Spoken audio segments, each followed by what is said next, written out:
Hi YouTube, it's Catherine Michelle. I'm just gonna do an update with some numbers here. There have been far too many people who keep going, the numbers don't lie. And I wonder, have you looked at the numbers? By those comments, my take on that is no, they haven't. And some of this is going to be data that is what is given to us by either the whatever governments may be and CDC and stuff like that. And then the other part of this that we need to take away is that there are some countries who have not been honest with their numbers. So I feel this data has to be taken with a huge grain of salt. But at the same time, these numbers need to open the eyes of those who keep thinking that and regurgitating and reiterating and putting out there, this is just a flu. So, I mean, not only is it not a flu because of what it is, but it's not the flu even by the numbers.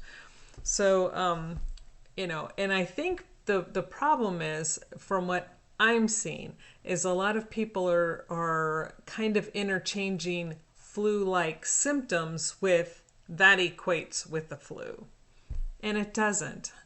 You know, you can have any kind of like symptoms, but that doesn't mean that that's what you have. Okay, anyway, let's start off with here. First, let's talk about influenza.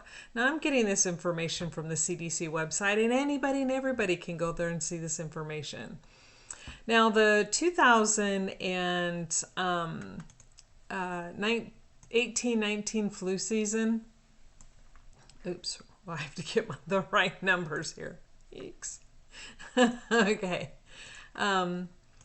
It states that there were a total, now the flu season was extended for 2018-19, so it went a little bit longer than usual, but I'm not seeing how far that actually extended.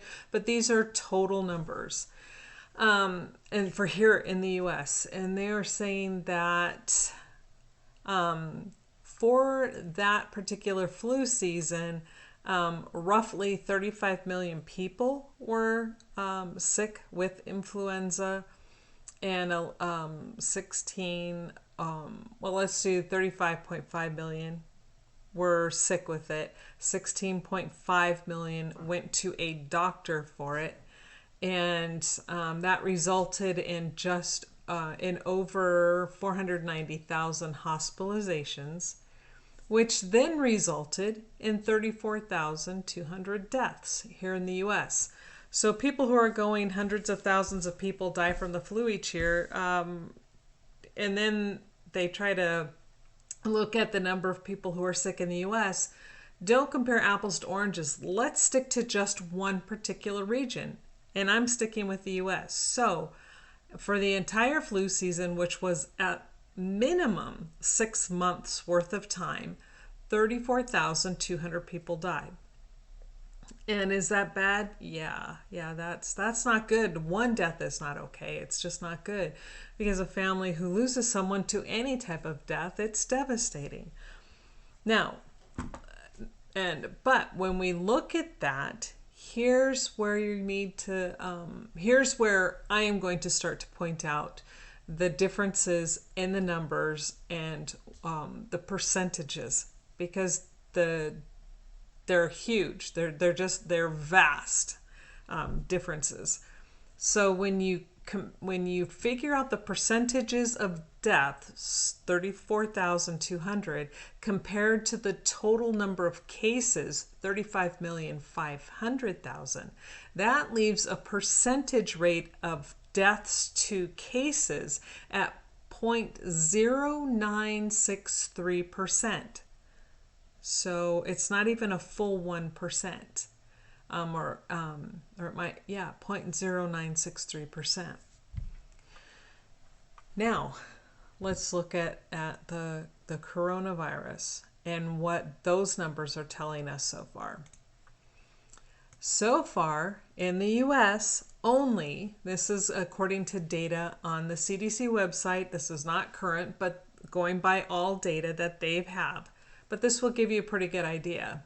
They're saying right now the total cases on this website at this time in the US alone are 1,629 cases.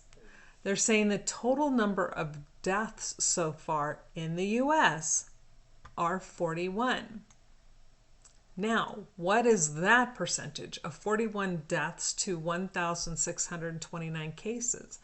That turns out to be 2.5169%.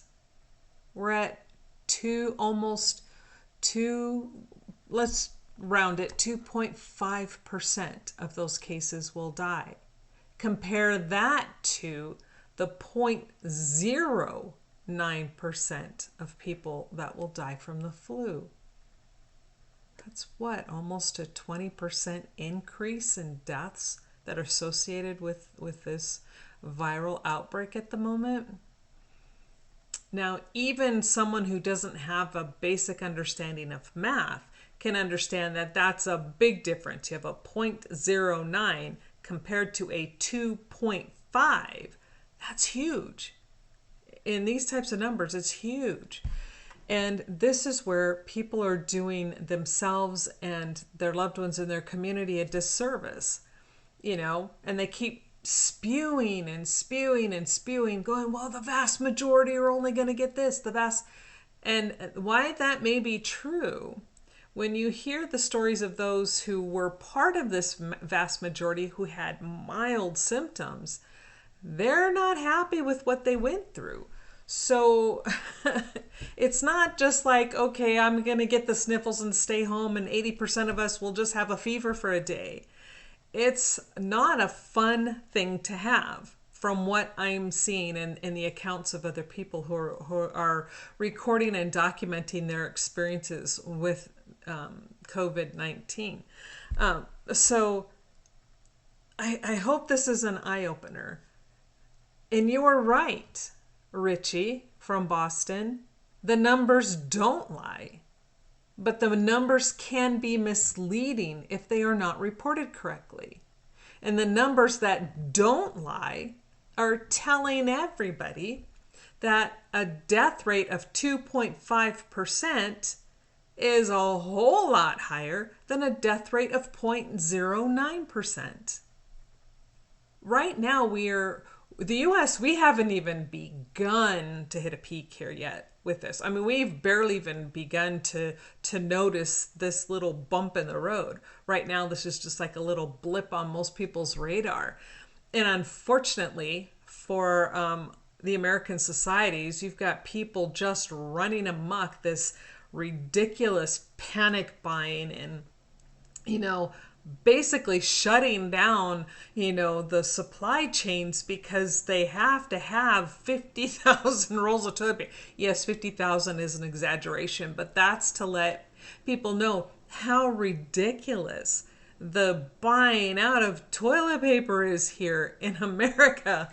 I don't know if it's the same for you people in your other countries, but really, wow. And somebody keeps saying, I don't want to get their channels wrong because I think is it ADV? It's these two young men who travel. But anyway, I will have to find their channel. But it's so funny because one of them are like, just get a bidet and you won't even need toilet paper. They sell those here in America, You can even get one that just attaches to your seat and you won't need to go spend your entire life savings and retirement plan on toilet paper.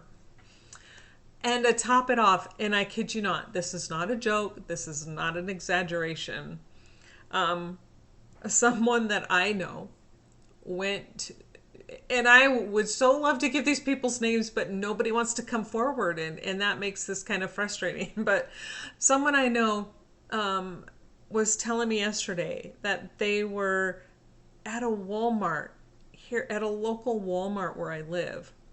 And they went in, and of course there's no toilet paper on the shelves anywhere. In fact, sadly, just about our stores were sold out of everything. I mean, virtually almost everything. A few people were reporting things like some expensive cereals and coffee and tea and stuff like that. But if you're looking for bread, fresh vegetables, meat products, toilet paper, any kind of cleaning products, they were gone, shelves bare. And that doesn't happen here in the US. I've never seen that ever happen here in the US. So, but anyway, back to the story. They went into a local Walmart, and of course, there's no toilet paper or anything. And I don't think they were necessarily looking for toilet paper, but it's just one of those things. I think it's a curiosity stop now. My take on it. They didn't say that. This is my take. That's what I would do. I think the next time I go into the store, I'm just going to be curious. I'm going to have to stop by just to see where things are at. But anyway, there's, again, no toilet paper in the store. They come out of the store, and in the Walmart parking lot, there is someone out there selling a single roll of toilet paper for $10. Now, if insanity and greed has not gripped the United States, I don't know what you would call this. This is beyond insanity and greed. Like, wow. Okay. Sorry, side story. I know I do that a lot, but let's get back to the coronavirus numbers. Now, again, to reiterate, total number of flu deaths were at 0.09% for all of the United States. So far, the coronavirus deaths here in the US, even though only at 41, but our cases are only at just a little over 1,600, is at 2.5%. Now, is that number going to change drastically? Yes. As more cases show up and there'll be fewer deaths, then that number will get higher and lower, higher and lower. And it's going to fluctuate until this is completely over. And so no one, I don't care if you're a doctor from Harvard, I don't care if you're dumbass Dr. Drew,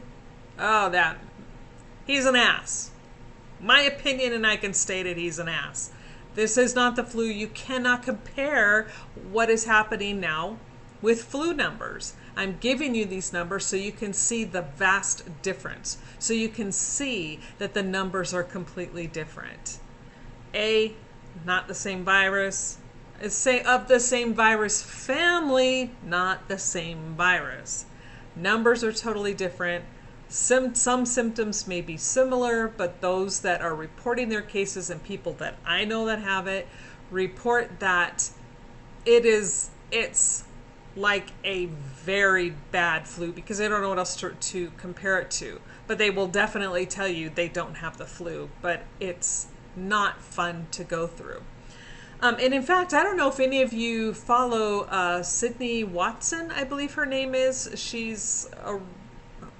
cracks me up. I love her taking her videos on a lot of headlines. You know, she just will pick and choose something. But this young thing, she's been tested for the coronavirus.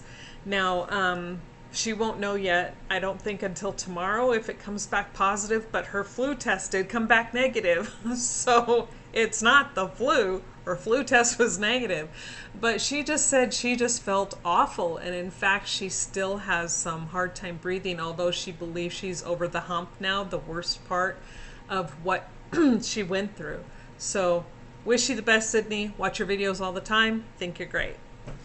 But anyway, you know, she too, just to reiterate the severity of what she went through, and she's a young person, and so she was able to, thank God, had a good immune system that she was able to combat this. But she does state that one of the things that was more troubling for her is her heart rate was really high. Now she didn't state what that is, and it's none of our business, but she stated that as one of her symptoms. And something that the hospital staff, or clinic staff, I should say, did take note of her signs, and when they were doing her vitals, was her increased heart rate. And it's still high, so she's still trying to get that to come down. So those who come in contact with anyone with this, please be careful. And there was another person's video that I was watching that was suggested to me by someone else. And they're reading from this article about someone from Kentucky who's refusing to adhere to the quarantine. And then they were making this big deal about martial law. This person's now being held by against their will with armed guards. So they're making this out to be this horrible thing being done by the state. But what this person was doing was okay. Now, I don't know if that's what they meant, but that's how it came across. They definitely were pushing the martial law agenda, that for sure. Now, nobody wants martial law. And I think even now, most Americans would fight against martial law right across the board. That is not something here in America the vast majority of people are going to be willing to put up with. So am I personally concerned that martial law will come into effect? It wouldn't surprise me if it was attempted. Do I think it would succeed? No, I just don't. But the sad point of all of this is that there are far too many yahoos that are testing positive for this virus, who just don't think that any of the laws apply to them and they don't have to do anything to abide by them. Now, the laws of quarantine, yes, they're meant to protect that person and hopefully that they can stay home and get sick, but it's to protect the community in which they come into contact with. Because in Kentucky, there are a lot of elderly people there. So this person is just out there going, you know what? I don't care. And they're saying that the infection rate is anywhere from 1 to 6 or 7 people, which we know those numbers are a complete lie. Absolute complete fabrication. Because there are so many cases where one person has infected up to 30 people. Other people are averaging 9, 10 people. So if you test positive, how hard is it for you to keep your happy butt home? If you truly need to get out and need something, if you weren't such a jerk, then I'm sure you have family members who would be willing to go get you something and drop it off. Drop it off on your doorstep. Call somebody, call a family member, call a friend and say, hey, you know what? I got the virus. Pretty much sucks. Quarantine. Can you bring me whatever? And I am sure that the vast majority of people in your life are going to say, hey, we're on it. Sure. What do you need? I personally am limiting my exposure, not because I believe that my neighborhood has it. I don't, because I don't see any indication of that in my neighborhood at all. But because I am at such a huge high risk, I'm on that higher level. Not only am I in my upper 50s, but I have a very bad cardiovascular disease. And in fact, last year I had to have, angiogram, angioplasty, ended up with pericarditis, which I'm still not completely over. So for me, it makes sense to me that I kind of limit where I'm going. Now, if I need to go out and get something, yeah, I'm going to go out. But for the most part, I have fantastic children who say, hey, Mom, you need something? They have no problem going to get it and bringing it by. I give them my card and say, here, go buy this. And they go do it for me. I have great children. So and they do that so I don't have to expose myself any more than what is necessary. And it's, so for that, I'm truly grateful. But am I advocating that for everybody? No, I don't think everyone should shut down and go sit in your house for 2 weeks. But I don't think either that people should go out and do ball games and ski together and all this other stuff. I think let's be smart about this. People going out for hikes. We have huge mountains here, vast mountain range. Take your kids out. Right now they're not in school.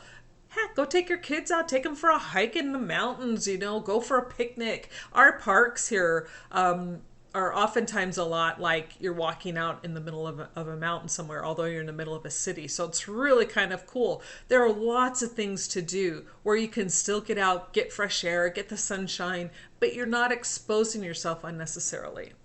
You know, there are so many things people can do. I'm doing things to bide my time and do things. I do things like puzzles, like crochet. I love to do things like Sudoku. I play online games, talk to my grandchildren. You know, one of my favorite things, actually my most time consuming things, is my grandson. He will call me up and we will play games on the phone for like half an hour to an hour. Sometimes my phone battery dies in the middle of it because we just play and play and play. You know, there are a lot of things we can do, but let's take into consideration those around us. If you test positive, be responsible. Stay home. Have your family members or friends help you out. They can go buy stuff for you. You know, start a garden. Now's a perfect time to start a garden. I've started mine, and in fact, here's my cucumber plants, my tomato plants. My squash haven't started up yet, but you know, I'm starting my garden. So, you know, by the time it warms up enough and the ground is thawed out enough here, they're going to be plenty size. You know, that will keep me busy too. Find things to do to keep yourself busy. But let's not negate the numbers. The numbers don't lie. And the numbers are telling us that this is not something to be taken lightly. Is this a mass extinction event like I guess some news stations are saying? I don't believe that. I don't believe it's mass extinction. But I do believe that if we are not careful, all we have to do is look at Italy. Now, I've been following this since early January, like very early part of January, mid-January, something like that. And I've been watching these cases since then. And I do not trust China's numbers. Their numbers, according to how the people were reacting at a certain time, when only 200 deaths had occurred. And again, I don't want to say only like it's a minimal because that's still a huge number. 200 too many. But still, at the time when 200 people had died and their medical staff is overwhelmed, breaking down, their mortuary staff and morgue staff are breaking down due to stress and saying far too many people have died, that right there tells you that the death rate was way higher than 200. So, I was talking to my daughter about this today. I told her, I said, you know what, I don't look at anybody's numbers for the most part because a country is going to lie and mislead on numbers for a myriad number of reasons. They don't want to appear as weak to the rest of the world. They don't want to be embarrassed by the number. They want to keep their own people in check, etc., etc., etc. However, what I look at as a former medical person myself, like I said, I've been exposed to this and was in the medical field for quite some time. So what I look at is how are their medical people responding. I look at how they dress. I look at their demeanor. I look at, that stuff. And that then tells me the severity of the situation they're facing. So when I'm looking at all of these countries, China, Iran, South Korea, Singapore, Italy, and all this other stuff,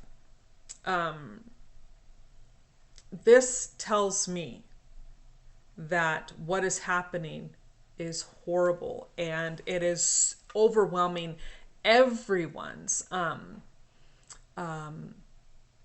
medical system. It's devastating a lot of systems. And the reason for that, which has been said time and time and time again, is because it's peaking too fast. Too many people are getting this at the same time to where the medical personnel are then faced with, do we let this person live or do we have to let them die? Where in an average everyday situation, they would live. and they would have the facility to save them. This is why it's important to keep your happy butts home if you are quarantined, because those who don't, you are causing this spike. You are causing people who would normally be able to be saved, which would drop the death rate of this drastically. You are causing them to actually eventually die. And not okay. Just not okay. Now, I wanted to see if I can find the information for the Italian. And here's another reason why from what I can see, to be honest with you, I think Italy has been the most transparent with their numbers. I don't believe anybody else's numbers from what I've seen. And then you compare that with what's going on, like with Iran digging those mass graves, and then they're reporting these really low numbers. You don't need mass graves for low numbers. China, you don't need to open 20 extra crematoriums for low numbers. I don't trust any of that. But here with Italy, they're looking at right now, when you look at their recovered rate, with the total what they're calling closed cases of 4,144. This is the information I just had. Don't know if it's up to date. But of that 4,144 closed cases, these are not active, 2,335 recovered, which is awesome. So they're figuring that's roughly 56%. But they had 1,809 deaths. That's a 44% death rate, pretty close on average of a 44% death rate. This is what people, especially here in America, are not getting. The death rate skyrockets when medical facilities are overwhelmed and they cannot keep up. So let's all do our part. Let's make sure we aren't responsible for overwhelming our medical facilities in the countries we're in. In America, we haven't even begun. So understand that. Above all things, please understand this. 1,000 cases, that's nothing. We haven't even seen the blip on the map yet. I pray to God that the efforts that the president has put into place will curb this and will help stop the spread, or at least, cause that peak to be more on a flat instead of going up and then coming down. Because if we can level that out here, we will fare so much better. So for my countrymen, well, I wish that for everybody else, but I can only speak for what's happening here in America and what I see on our end. Is I really am praying that the efforts our president has put into place does pan out and it does pay off. Now, I'm not going into the nefarious agendas and who's behind this, because I think that's going to pan out and show itself for what it is later. And that, unfortunately, is going to be a byproduct of what we are facing. But right now I'm focusing on what we're facing. And so again, the numbers don't lie. One last time, the average influenza epidemic for the year 2000, was it 1819, I think was the year I pulled the figures from. The death rate was 0.09%, a little bit more, but 0.09%. Right now, the coronavirus deaths, the percentage of deaths right now, even though we're only at 41, I get that. But still, the death rate is at 2.5%. 2.5 to 0.09. That's huge. The numbers don't lie. They're huge.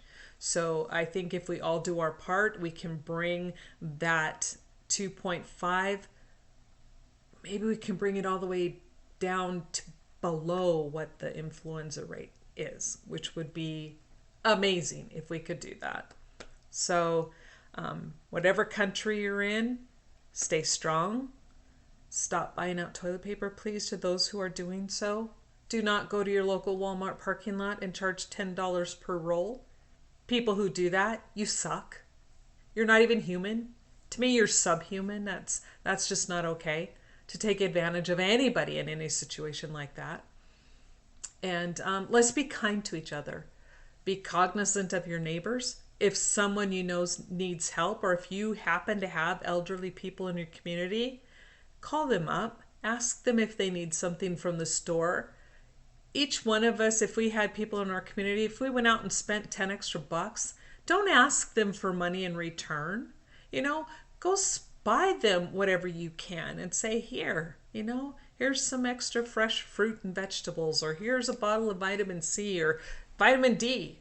I'm a real strong believer in vitamin D. Get some vitamin D for your elderly neighbors. Drop it off. Let's be kind to each other and realize that when someone is sick, they're probably going to be very sick. So keep everyone you know in prayer. Be positive. Don't be a nut job. And have a great day. God bless everyone.